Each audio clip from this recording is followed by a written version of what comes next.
ఒక చట్నీ చేసుకున్నానండి. పచ్చిమిర్చి, మినపప్పు, పచ్చెనగపప్పు, వేరుశనగపప్పు వేయించుకున్నానండి. బాగా దూరగా వేయించుకోవాలండి. ఇది వేగిపోయినండి.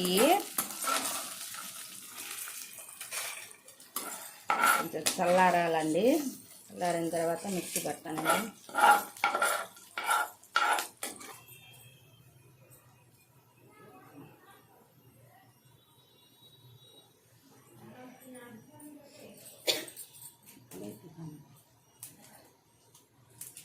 తర్వాత మిర్చి వేసానండి. ఎండుమిర్చి వేసానండి.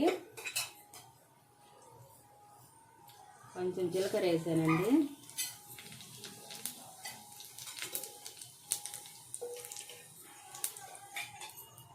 కొంచెం ఆవాలు వేసానండి. కరివేపాకు వేసానండి. కొంచెం చింతపండు వేసానండి. తర్వాత తెల్లగడ్డ వేసానండి. సాల్ట్ ఉప్పు వేస్తున్నానండి. తర్వాత వచ్చి అల్లం వేస్తున్నానండి. కొంచెం నానాలండి. ఇది తిరగమాత వేస్తున్నానండి.